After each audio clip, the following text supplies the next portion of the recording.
Nah, Gen Z jangan-jangan tidak belajar melihat sesuatu sebagai utuh. Orang tua aku sebenarnya cinta, tapi cinta mereka itu beda gitu.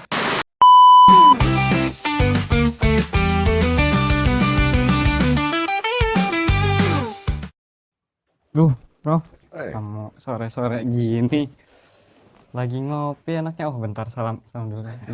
Oh, emang Dari suka mana kamu, lupa Dit? salam. Hah? Ya, biasalah Prof, ngidar-ngidar kemana-mana. Kan anak UI aku. Ungkat inggit. Ungkag Ungkat igig ya, inggit. atau udar-idar. Udar idar. Idar-idar. Ya, ginilah kalau sore-sore lah. Oh Nyari-nyari gitu. apa gitu ya. Apa Prof. yang dari kampus muter-muter kayak gitu? Iya. Ya, jalan-jalan aja biasa gitu. JJS JJS. Jalan-jalan sore. Jalan-jalan seenaknya. sore. Ya, Seenaknya. nggak tahu Iya kemana. sih, Saya udah nggak seenaknya. tahu kemana. Prof, itu kopi apa, Prof? Kopi hitam Kopi. dong. Enak banget tuh sore. Nggak, Iya. ini emang nggak pahit. Lebih pahit, lebih baik. Tahu ada orang yang suka pahit ya. Pahit itu menyembuhkan. Kadang-kadang butuh pahit biar manisnya kerasa. Kok bisa gitu, Prof? Iya dong. Kan pahit, kenapa bisa jadi manis? Kalau pahit kita bisa ngerasain manis. Kalau manis terus nggak bisa ngerasain sebenarnya bahaya. Jadi hidup itu kadang-kadang berlawanan. Derita kadang-kadang bisa melahirkan bahagia. Misalnya ibumu ngelahirin kamu itu sakit banget. Tapi dia harus menahan sakitnya karena pingin melihat kamu muncul. Nah, itu kan pahit yang menyebabkan jadi manis. Kalau orang menghindari pahit sama dengan ibumu menghindari rasa sakit dan kamu nggak ada. Kamu nggak ada. Sesar juga sama, emang sesar nggak sakit. Sama juga. Walaupun dibius ya, Prof. Walaupun dibius tetap sakit. Tetap. Jadi pahit itu penting. Tapi aku jadi ingat puisinya Rumi deh, Prof. Aku pernah nulis sih di sini, mana ya? Oh, ini. Katanya gini. Lewat cintalah semua yang pahit akan jadi manis. Oke. Lewat cintalah semua tembaga akan jadi emas.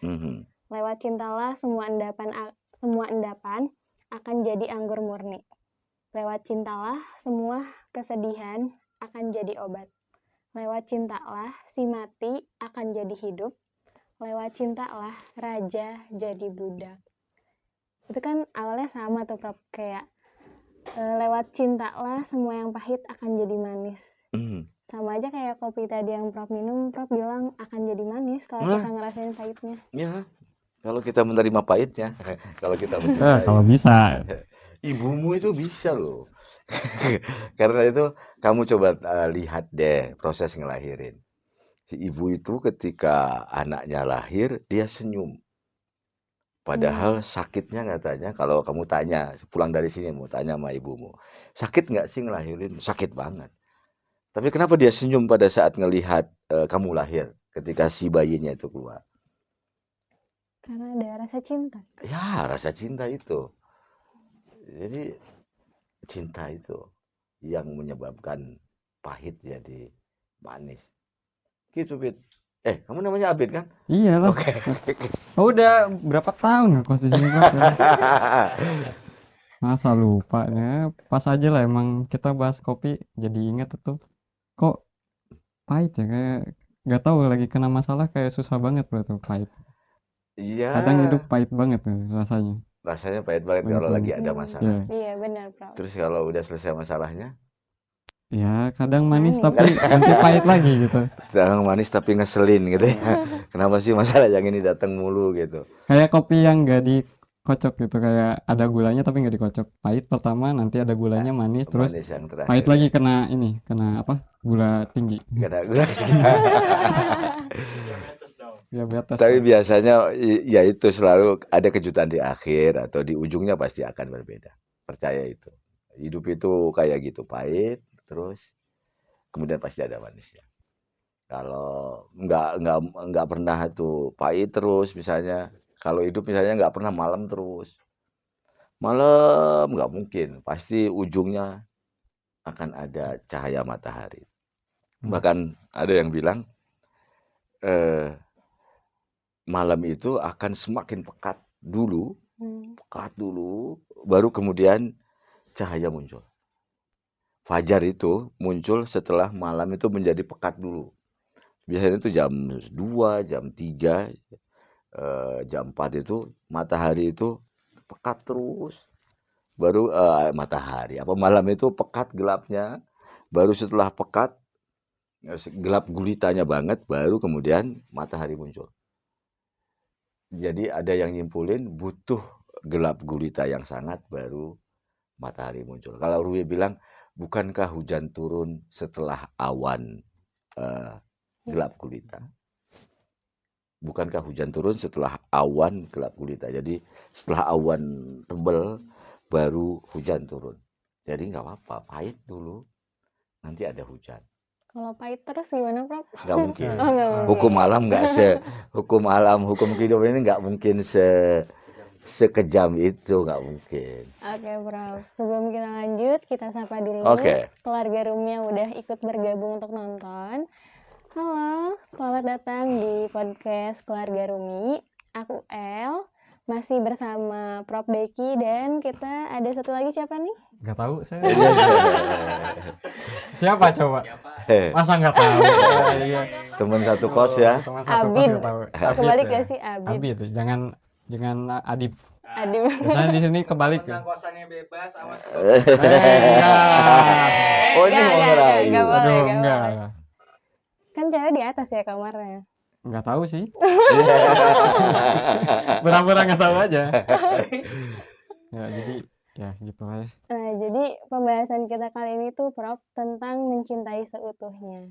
Tadi sih persoalan tentang kopi itu aku nangkepnya kayak kita tuh harus mencintai rasa pahit kopinya, baru kita akan menemukan nikmatnya atau rasa manisnya itu di mana. Gitu nggak, Prof? Yap, kira-kira gitu. Si Abid punya pengalaman cinta seutuhnya. Ya, kalau cinta seutuhnya susah sih, Bro. Pada sadarnya itu susah menurut aku. Kayak mungkin kalau misalnya generasi Gen Z sekarang aku lihatnya aku sendiri gitu dulu merasakan saat Kamu ini lahir tahun merasakan. berapa, Dip? Bid. Aku 2003. Adib, Bid ya. Iya. Oke. Nggak apa Enaknya Adib Adib ya, Adib ya. Prof. Adib. Abut. Abut kan, udah itu abut ya. Kayak Gen Z kan tadi kita ngobrolin kopi. Gen Z sekarang kayaknya bakal nganggapnya hidup pahit terus gitu. Oh ya. Iya, kayak kita lihat curhatannya di sosial media kan pada pahit terus kayak sampai kapan gitu. Oh gitu. Iya, ya aku juga sekarang sama sih ngerasanya, Prof, gitu. Hidup tuh pahit terus. Ya terus ya. Pas banget, Prof, aku pahit lagi nggak bisa bayar kosan. Nyambung. Masuk, Makanya masuk. datang ke sini kan ya. Jadi kali. jawabannya bisa dinegosiasikan Iya. ya. Ya semoga lah bisa nunggak lah. Bisa dinegosiasikan. Kenapa itu? Apa aja yang dikeluhkan anak Gen Z itu? Ya tadi ya kayak Prof nanya kayak apakah kita ngobrolin keutuhan, kayaknya mungkin Gen Z pun sekarang sedang bertanya-tanya menurut aku, Prof, gimana cinta itu seutuhnya gitu. Karena aku sendiri ngerasain susah untuk merasakan cinta gitu. Terutama dari orang tua. Mungkin kekurangannya menurut aku dari ketika aku dididik dari kecil, ketika aku belum mengerti apa itu cinta gitu. Orang tua aku sebenarnya cinta, tapi cinta mereka itu beda gitu. Kayak yang mereka lakuin dengan menyuruh aku belajar pintar itu mungkin sebenarnya bentuk cinta Bentuk mereka. cinta, gitu. oke. Menyekolahkan itu cinta. Tapi diterima sebagai tekanan untuk masa kecil. Untuk mungkin dari kecil kan pikirannya aku pingin main, aku pingin senang gitu. Makanya itu menjadi sebuah tekanan mungkin. Dan itu mungkin yang dirasakan Gen Z gitu kan. Jadi apakah itu cinta seutuhnya itu kayak apa? Menurut aku cinta itu ketika udah mengerti dua-duanya sama-sama cinta gitu. Oh iya, terasakan kayak gitu. Oke, kita lihat dulu deh seutuhnya. Seutuhnya itu apa? Seutuhnya itu hitam putih. Yin yang. Itu kalau Rumi bilang antara mawar dan duri. Mawar dan duri. Kita nggak mungkin bisa memetik mawar. Mawar itu pasti punya duri. Sebelum kita berhadapan sama durinya. Agak lucu jika orang menginginkan mawar, tapi menolak durinya. Duri dan mawar itu satu kesatuan dan kita terima utuh, maka kita akan menikmati si mawar itu. Nah, orang nggak bisa mencintai kalau tidak utuh melihatnya. Misalnya cantiknya aja, indahnya aja, baiknya aja. Itu apa? Itu tidak utuh dan dia tidak akan mengalami cinta. Orang tuamu mencintaimu, buktinya ya tadi ibumu misalnya. Saya kira semua ibu melakukan hal yang sama. Dia menangis kesakitan, teriak.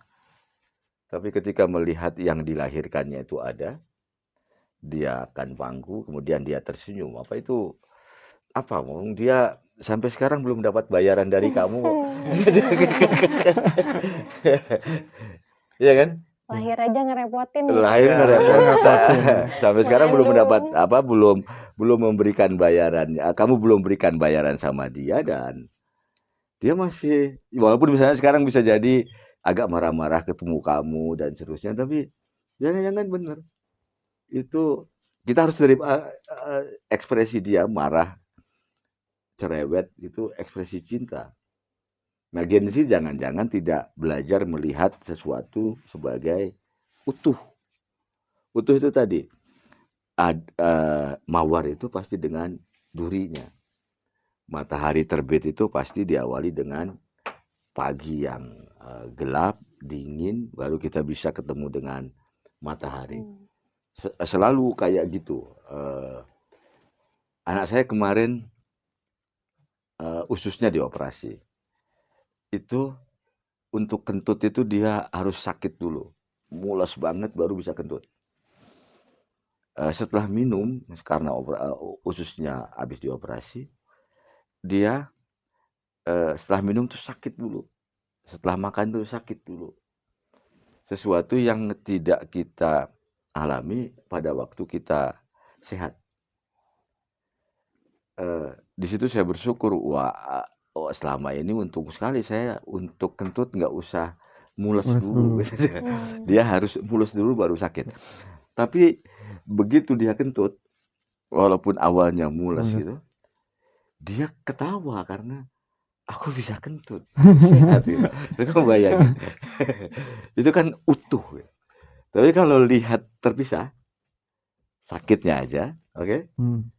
Ya udah dia benci sama itu. Tapi karena dia lihat utuh dari sakit ke ke kentut dan itu artinya sehat, dia senang. Nah, Gen Z gimana emang memahami keutuhan itu? Gimana ya? Coba kan Gen Z juga ya kalian nggak tahu.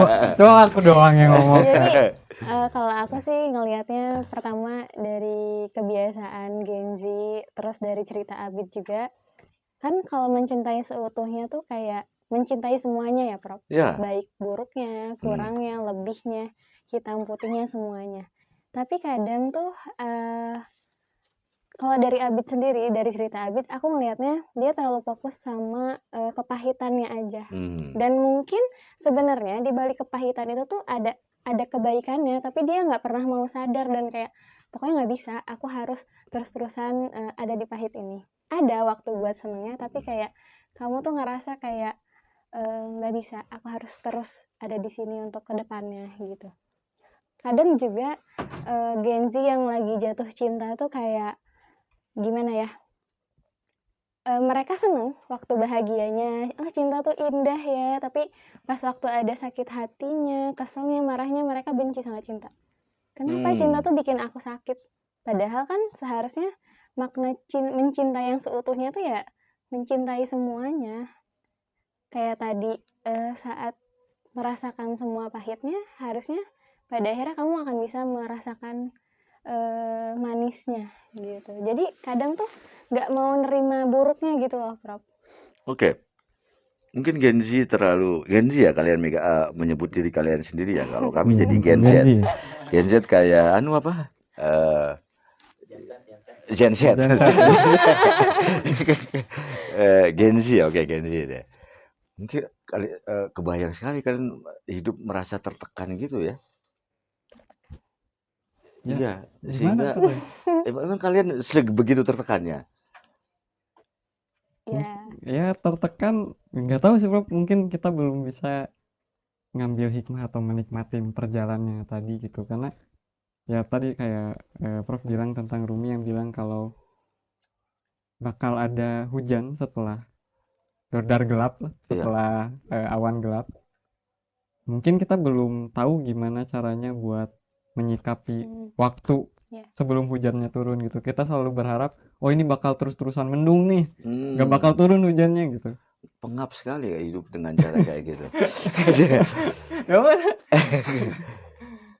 Ya nggak tahu kalau Mbak El gimana tuh Mbak El. Pikirannya memang begitu ya. Hidup ini penuh tekanan.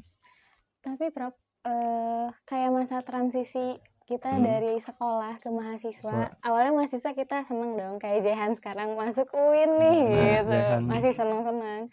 Tapi makin kesini makin tambah usia nih, masuk ke usia 20-an ke atas, kayak makin mikir kayak makin banyak masalah hidup yang ternyata hidup tuh gini loh, real banget gitu, kayak dipaksa buat dewasa, buat mengerti keadaan, masalah ekonomi dan lain sebagainya. Jadi aku ya itu benar kata Abid, belum bisa pertama masih menyikapi badainya, aku harus gimana ya ngendaliin badainya sampai nanti kita nemuin terangnya tuh kita belum nemu cara nyampe ke sana, dan mungkin masih menyalahkan kayak kenapa sih harus badai terus hidup aku tuh gitu sih Prof. Kan mungkin kita menyalahkan kenapa ada badai gitu. Kenapa sih nggak kayak orang lain yang kayak ada pelangi terus gitu. Di generasi kami itu tahun 70-an itu ada album dan lagu judulnya Badai Pasti Berlalu. Itu yang buat Eros Jarot. Itu karena lagu itu muncul karena waktu itu kami merasa, generasi kami itu ngerasa perubahan politik dari Orde Lama ke Orde Baru itu menciptakan tekanan yang kuat. Lalu muncul lagu Badai Pasti Berlalu. Untuk menyemangati semuanya, pasti badai ini pasti berlalu. Ada keyakinan itu. Saya kira anak-anak Gen Z juga harus meyakini itu, karena hukum hidup itu kayak gitu. Nggak mungkin badai terus-terusan. Matahari pasti terbit. Rasa sakit itu harus dialami, karena rasa sakit itu membuat kita mendapatkan keutuhan. Ada satu cerita menarik dari Rumi di Masnawi 1 ya, kalau nggak salah jilid 1. Seorang preman datang ke tukang tato ceritanya. Preman itu dengan luar biasa bilang, saya ini preman, saya harus punya tato harimau. Gitu ceritanya. Baiklah, lalu ditato bagian taringnya. Tato. Oh sakit, kata si premannya sakit. Terus kata si itunya, loh sakit, terus gimana? Itu apa itu? Lagi bikin apa? Itu bikin taring. Udah deh, gak usah bikin taring. Nah, gitu. Sakit banget. Ya sudah, ganti lagi sama si tukang tatonya itu. Ekornya sakit juga. Terus kepalanya sakit juga. Ya udah nggak usah pakai itu. Akhirnya si tukang tatonya tuh kesel. Harimau apa yang nggak ada taring, nggak ada ekor, nggak ada cakarnya. Kata Rumi kayak gitu ceritanya. Lalu Rumi berkomentar, untuk mendapatkan apa yang kita inginkan, kita harus bisa menahan sakit. Kita harus mengalami sakit dan menahannya. Karena kalau rasa sakit itu dihindari, kita nggak akan dapat apa-apa. Harimau nggak ada taring, nggak ada kepala, nggak ada ekor, nggak ada cakar, bukan harimau. Gitu. Nggak akan tatoan. Nggak ada tatonya. Jadilah. Harusnya tato semut. Akhirnya jadi tato semut. Karena kecil doang, karena cuma sekali. Ya. Gitu. Kata Rumi kayak gitu ceritanya. Ya kayaknya kalau Gen Z ya, menurut aku lupa aku mau ngomong apa. Gen Z mungkin nggak menghindari rasa kesakitannya. Tapi Gen Z tidak mengharapkan itu bakal jadi harimau atau apa, mereka nggak tahu. Jadi terpuruk dalam kelelahan sama ketakutan tadi gitu. Alhamdulillah, azan. Kita dengarkan dulu. Jadi anak-anak Gen Z itu merasa Gen Z. Bener kali Gen Z, Gen Z, oke. Ya aku rasain juga. Mungkin bukannya aku nggak nikmatin atau misalnya enggak kenapa aku bisa nganggap hidup itu pahit gitu. Mungkin kan aku nggak tahu cinta seutuhnya itu, hidup seutuhnya itu kayak gimana gitu. Seperti tadi, preman yang tadi mungkin masih mengharapkan sebuah tato yang utuh, sedangkan aku boro-boro nggak tahu mau ditato apa gitu. Pada akhirnya tato aja semua gitu. Dan nggak tahu jadinya apa gitu. Sesuram itu ya. Iya, kalau bentukannya kayak gini, nggak tahu kalau Mbak El coba. Memang gitu, Pak. Kalian hidup terlempar, Iya. kalimatnya begitu, merasa terlempar dalam situasi yang suram. Iya, Semuanya terasa berat. berat. Oke. Jadi kita nggak tahu cahayanya di sebelah mana gitu. Jalan aja terus, oh ya ini berat, jalan terus, oh ya ini berat, oh ya jalan terus ini berat. Sesekali nggak kamu lihat ada orang bawa obor atau lagi nyalain rokok gitu? Kan ada kanan kiri bisa jadi.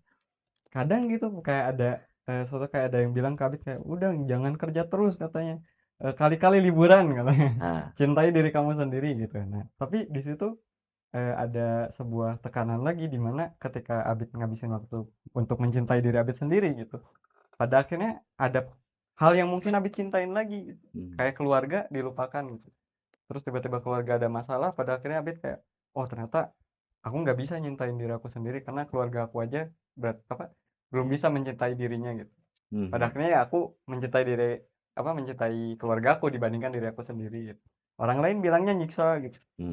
Tapi banyak yang kayak gitu gitu. Masing-masing juga kayak gitu. Bebannya besar ya. Oke. Saya mau cerita tentang Nabi Muhammad. Nabi Muhammad itu lebih parah dari kita semua. Dia lahir bapaknya mati. Bapaknya meninggal.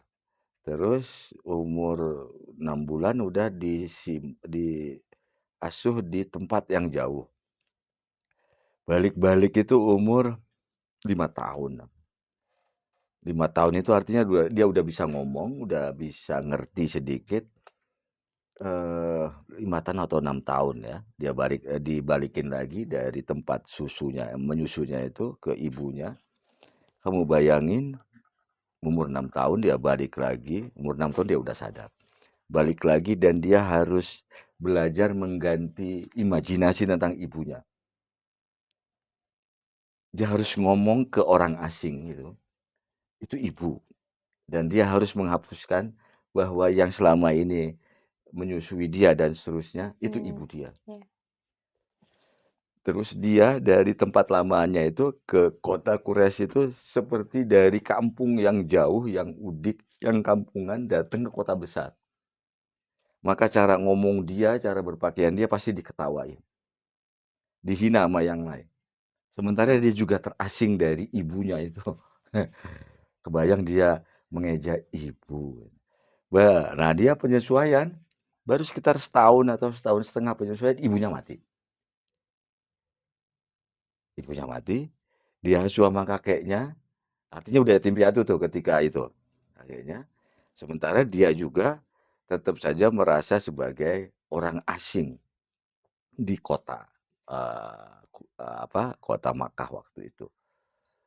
Ya, iya orang kampung tetap, iya cara bahasanya berbeda, mikirnya berbeda. Lalu dia sama kakeknya setahun atau setahun setengah ngasuh, meninggal juga. Bayangin di umur sekitar 8-9 tahun, kondisinya jangan-jangan kayak anak-anak Gen Z gitu. Iya kan? Iya. Iya coba. Bayangin. Coba. Kasih Iya kan? paham. Lebih parah dari kamu, lu masih Iya, ada orang masih ada tua. orang tua. Masih bisa makan. Masih bisa makan, masih ada yang bisa marahin. Ini di umur 9 tahun, kan ada pamannya juga baru ketemu kan. Pamannya juga kan baru ketemu. Abi Tholib itu pamannya, itu kan baru ketemu juga. Dan pada masyarakat waktu itu, kehormatan orang itu tergantung pada ayahnya. Siapa ayahnya dan kehormatan ayahnya menjadi kehormatan anaknya. Ayahnya nggak ada. Nah, itu pindah ke kakeknya. Kakeknya nggak ada juga. Terus pindah ke pamannya. Pamannya Abu Thalib itu katanya miskin. Lalu dia, Nabi Muhammad itu memproses dirinya, makanya mungkin disebut zaman jahiliyah itu zaman gelap banget. Karena bagi Muhammad waktu itu memang gelap banget, nggak ada harapan. Mau gimana coba? Temen nggak punya, harta nggak punya, orang tua nggak punya, cara bahasa dia, cara gaul dia diketawain. Apa coba yang dia lakuin? Pilihannya tenggelam dalam kegelapan, atau mencari cahaya, atau tiga lagi, membuat cahaya sendiri. Muhammad membuat cahaya sendiri. Jadi pilihanmu gitu kan, jangan-jangan Gen Z itu. Gen Z Gen Z. itu, alah Gen Z lagi. Biasanya sih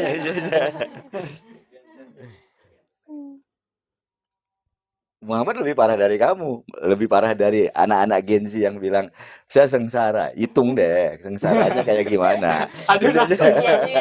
Aduh nasib, ayo. Lah gua. Coba bayangin, gelap di kota, nggak ada siapa-siapa. Kalau aku sih, Prof, Ya, kayak kan kalau mencintai seutuhnya tuh semuanya harus kita cintai.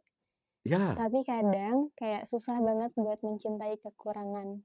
Entah itu misalkan kayak kesedihan atau kekurangan diri kita ataupun kekurangan di hidup kita. Nah, Hmm. gimana sih, Prof, biar kita tuh bisa mencintai kekurangan itu? Ya berarti gimana cara kita membuat cahaya kita sendiri? Oke, Iya. kita mulai dari menerima kita secara utuh, menerima diri kita secara utuh. Mau gimana pun ini modal kita sampai mati. Kekurangan kita itu yang ada dalam diri kita. Kalau kita menerima semuanya, kita akan kita akan bersinar ya. Jadi yang pertama terima dulu deh apa adanya kita. Keluarga kita kayak gitu ya kita terima. Itu dapat bagiannya kayak gitu. Muka kita kayak gini kita terima karena memang ini yang saya dapetin, mau gimana lagi. Sekarang ada yang bilang bisa operasi plastik kok. Duitnya banyak, Duitnya susah banyak. sekali. Nggak semua orang bisa kayak gitu. Mas aja belum bayar. Ya kali mau operasi plastik. Ya gitu, kalau saya aja belum bayar Bayar. katanya. Apalagi, jadi nggak mungkin lah kita ngebayangin apa? Karena untuk operasi plastik duitnya mesti banyak. Duitnya mesti banyak berarti kerjaannya mesti ngasilin duit banyak. Artinya dia harus utuh dulu. Utuh itu nerima dulu diri kita. Kita nerima, saya nggak bisa bahasa Arab, itu nggak dibutuhin ya, nggak apa-apa, oke. Nggak apa-apa, tinggalin. Tapi saya nggak bisa bahasa Inggris dan itu dibutuhin. Saya mesti ngaku itu. Karena mesti nerima itu, maka setelah itu kita harus belajar dong. Kalau mengingkari, kita nggak mungkin bisa menemukan diri kita yang utuh. Saya nggak bisa ngobrol. Oke, terimalah itu. Lalu kita belajar. Jadi kita terima dulu kita apa adanya. Bisa kita apa, nggak bisa kita apa. Jelek kita apa, tidak jelek, baiknya kita apa. Nah baru kita akan diterima oleh yang lain. Karena ada yang bilang, bagaimana orang lain bisa menerima kamu, sementara kamu tidak menerima dirimu. Bagaimana orang respect sama kamu, sementara kamu sendiri nggak respect sama kamu. Selalu aja ada kritik, matanya lah kurang begini, hidungnya kurang begini. Bagaimana kamu percaya diri ketika orang percaya sama kamu, sementara kamu sendiri Nggak percaya. nggak percaya. Jadi hal pertama, percayalah. Lalu hukum alam tadi, ada gelap, ada terang. Yang ketiga, kalau kamu merasa orang termalang di dunia, ukurlah dengan nasibnya Nabi Muhammad itu. Ntar dibikin panjang level kayak penggaris. Iya. Ntar ukur. Oh, belum bayar kosan. Ini belum seberapa. Belum berarti. Oke. Gitu. Jadi iya mungkin Muhammad itu nabi untuk anak-anak Gen Z sebenarnya. Pas banget. Ya karena dia sedih banget gitu. Bayangin anak umur 5 tahun, 7 tahun itu kan pasti bilang, "Bapak saya mah begini," kan gitu kan. Yang lain, "Bapak saya bisa ini, bapak saya pulang dari ini, beli oleh-oleh ini." Bapak saya nggak tahu. Tapi Muhammad bilang, "Iya, pasti dia diam. Bapak saya apa ya? Nggak Apa ya? ada." Dan dia harus bertahan hidup. Tapi karena dia yakin, karena dia merasa tidak betah, dia anggap hidup bukan kayak gitu mestinya, maka dia buat jalur sendiri, cahaya sendiri. Jadi pertama terima dirimu, percaya dirimu, maka orang lain akan percaya diri kamu, respect sama diri kamu. Di psikologi populer ada ada terapi bercermin. Terapi bercermin itu ya memuji diri sendiri di cermin. Katanya terapi bercermin itu membuat kita bisa nerima diri kita. Menerima buruknya kita dan baiknya kita. Itu mempengaruhi cara orang menerima kita. Gitu. Banyak orang yang lebih jelek dari kita dan dia bisa nyaman dengan yang lain karena dia menyadari memang saya jelek, terus mau gimana? Nggak nyembunyiin, memang saya nggak bisa di situ, saatnya minta bantuan. Memang saya capek, tinggal bilang, "Saya capek." Berhenti, ya udah berhenti. Gen Z nggak mau berhenti kayak gitu. Enggak. Dan mungkin kita malah jadi apa masalah orang lain jadi masalah kita gitu. Udah ya gitulah ya. Nggak tahu kalau Maya sih. Masalah orang lain jadi masalah kita. Iya gitu ya. Karena terlalu perhatian atau karena nggak punya batas? Ya nggak tahu itu. Nah, Prof, kalau mencintai seutuhnya tuh ada batasnya nggak sih, Prof? Mungkin nggak ada, karena kata Rumi, cinta adalah keseluruhan, yang lainnya bagian-bagian. Kata Rumi kayak gitu. Cinta itu keseluruhan, karena itu matahari terus-menerus menyinari bumi, kata Rumi, itu karena cinta. Bumi terus-menerus mengitari matahari, itu juga karena cinta. Tentu itu bahasa puitik ya. Artinya seperti orang yang saling memandang, mereka saling melihat dan seterusnya. Dan kedua-duanya menjadi dapat manfaat. Ibu melahirkan kita karena cinta, ibu merawat kita karena cinta. Waktu kecil kita di pangkuannya, setelah besar kita ada dalam hati ibu kita. Sejelek-jeleknya ibu kita, dia pernah tidak meracun kita pada waktu kamu nyebelin. Diracun. Paling dicubit. Dicubit aja itu kan karena dia kesal. Enggak, kalau dia kesel banget karena cintanya hilang, dia pasti pernah ngeracun kita. Ini anak udah gede kok malah nyebelin misalnya. Gitu. Jadi semuanya itu cinta, semuanya itu bisa diterangkan oleh cinta. Dan cinta itu ada di dalam hati. Karena itu kata Rumi, inti dari kamu adalah hati. Selebihnya daging dan tulang. Selebihnya daging dan tulang. Kamu ketemu orang yang pakai hati sama kamu, tapi pakai hati buat Gen Z jangan-jangan sering sering diambil baper gitu ya. Enggak, pakai hati itu apa ya? Pakai hati itu dia mencintai kamu, menghargai kamu gitu.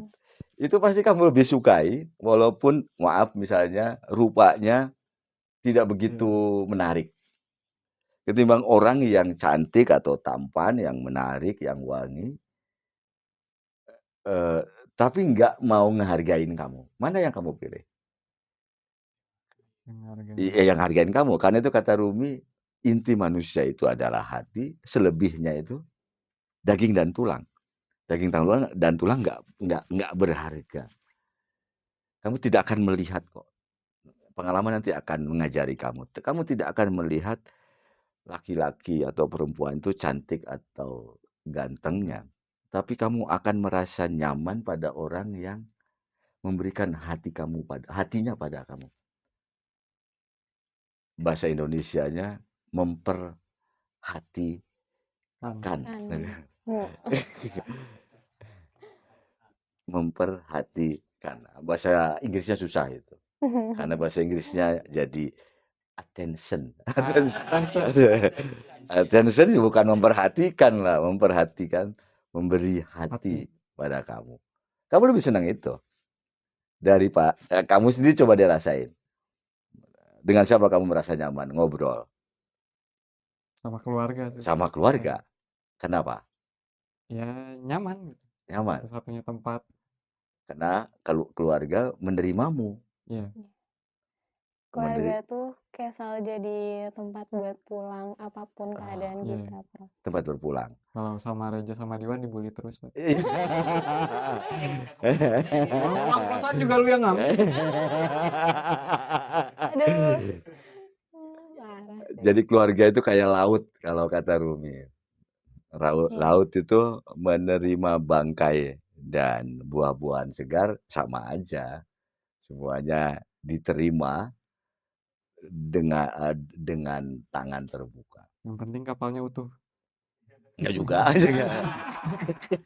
Karena kapal juga diterima, mau yang karam atau yang enggak kan diterima. Luar juga kan sama, mau gagal mau enggak, mau berprestasi mau enggak, tapi kalau enggak berprestasi kamu dimarahin pasti ya. Iya. Kan karena ombak tuh kadang ada badainya, ada besarnya, ada tenangnya. Ya sama kayak keluarga, mungkin orang tua ada marahnya, ada sayangnya, ada enggaknya. Ya kita bisa kayak gitu karena kita mau terpaksa mau enggak, kita punya pikiran dalam diri kita kan. Oh mungkin bapak kita lagi kesal. Ya sudahlah nggak apa-apa. Oh mungkin ibu kita lagi menstruasi. Jadi uring-uringan. Itu sebenarnya kita sudah belajar mencintai seutuhnya. Karena kita tidak melihat bapak kita pada waktu ngasih duit doang. Ibu kita pada saat ngasih manggilin kita, "Wih, makan." Enggak gitu kan. Seluruhnya. Sekarang pertanyaannya, emang bapakmu ganteng, ibumu cantik? Enggak juga kan? Atau bapakmu seperti ideal dalam di dalam novel? Enggak. Ibumu ideal seperti ibu di dalam film-film Indonesia misalnya. Bapak Kebel ya. Enggak kan? Enggak. Tapi kita menerimanya. Karena kita menerimanya, maka kita jadi nyaman. Udah ketemu tuh. Berarti menerima membuat kita jadi nyaman. Jangan ngomongin cinta, tapi ngomongin terima dulu, baru kita akan nyaman. Diri kita juga terima dulu, baru nyaman. Contoh sederhana. Gimana cara ngomong di depan publik yang baik? Ya terima dirimu dulu. Baru kita akan nyaman. Kalau kita ngebuat-buat misalnya, saya mesti begini, saya mesti begitu, nggak boleh tertawa terlalu lebar dan lain sebagainya. Kebayang ketika ngomong di depan publik apa? Ketawa kamu batasin, ngomong, kayak gini nggak ya? Nggak nyaman. Terima dulu, baru nyaman. Cinta sejati, bukan cinta sejati, tapi cinta seutuhnya. Itu nerima dulu, baru nyaman. Kira-kira gitu. Oke, jadi keluarga Rumi, cinta seutuhnya tuh ya kita harus menerima dulu diri kita, kekurangan kita. Habis itu baru kita akan mencintai dengan seutuhnya. Karena balik lagi, mencintai seutuhnya tuh mencintai semuanya. Nah, terus buat para Gen Z yang merasa terpuruk, kehilangan arah dan merasa gelap banget gitu, kita coba ciptain cahaya kita sendiri lewat menerima kekurangan kita dan kita tampil ya Prof dengan semua, ya kita mencintai seutuhnya semua kekurangan dan kelebihan kita. Saat kita menerima diri kita, orang lain akan menerima juga kita. Iya. Kayak gitu. Mungkin cukup sekian episode Terima kali kasih, ini. Jadi gimana kos-kosanmu bayarnya nanti? Cintaku seutuhnya enggak? Cinta seutuhnya berarti kan ngerti. Oh iya. Kan kita semoga anak kosnya Prof. Jadi harus dipertimbangkan ya berarti ya. Iya. Baik. Kita selesaikan di belakang. Oke. Baik, keluarga Rumi, jangan lupa like dan share ke teman-teman kalian. Terus jangan lupa komen juga mengenai kalian pernah ngerasain atau kalian kayak terpuruk gak sih dengan mencintai seutuhnya gitu. Dan komen hal-hal yang lain yang bakalan kita bahas nanti. Cukup sekian dan terima kasih. Terima kasih Prof. Abid juga terima kasih. Terima kasih. Kita Nanti Prof kan makasihnya nanti di belakang. Oh iya. Oh iya, belum. Urusan kita belum selesai. Abid tahu tagline kita nggak? Enggak. Aku baru kesini aku. Anak baru. Baru kesini aku. Jadi gini, keluarga Rumi, cinta dan hati. Harus satuin dong hatinya. Yang dekat kamu sana, jadi kamu ke sana, oke? Iya.